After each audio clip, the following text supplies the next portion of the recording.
उपमुख्यमंत्री अजित पवार आज मालेगाव, धुळे आणि जळगाव दौऱ्यावर. गुप्तवार्ता विभागाच्या सूचनेनंतर सुरक्षेत वाढ.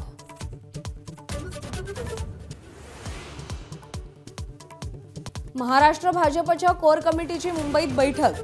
फडणवीस, बावनकुळे, विनोद तावडे, पंकजा मुंडे आणि आशिष शेलार उपस्थित राहणार. विधानसभा निवडणुकांसंदर्भात आढावा घेणार. मुंबईचे माजी पोलीस आयुक्त संजय पांडे विधानसभेच्या रिंगणात.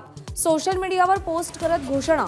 वर्सोव्याच्या झुलेलाल मंदिरात पूजेनंतर प्रचाराला सुरुवात.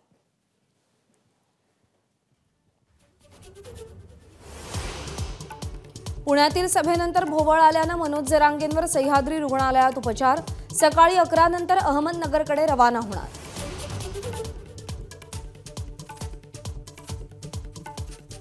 बिहारच्या जहानाबाद जिल्ह्यातील बाबा सिद्धेश्वरनाथ मंदिरात चेंगराचेंगरी. 7 भाविक मृत्युमुखी. पोलिसांनी लाठीमार केल्यामुळे चेंगराचेंगरी झाल्याचा भाविकांचा आरोप.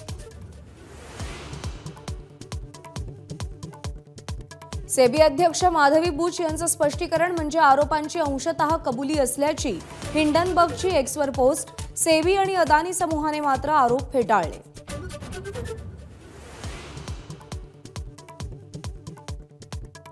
हिंडनबर्ग रिसर्चच्या आरोपानंतर राजकीय आरोप प्रत्यारोपांनाही वेग. काँग्रेस, तृणमूलसह विरोधकांकडून माधवी बुच यांच्या राजीनाम्याची मागणी. तर गुंतवणूकदारांना चिंता आजच्या मार्केटची.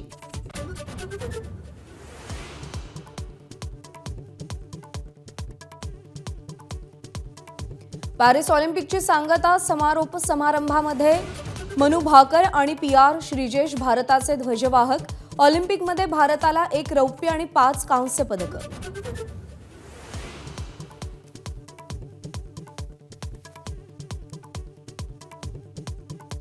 रत्नागिरीतील देऊळमधील कातळ शिल्प संरक्षित स्मारक घोषित.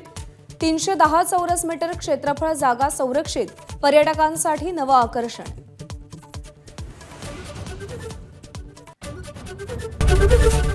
ABP माझा, उघडा डोळे बघा नीट.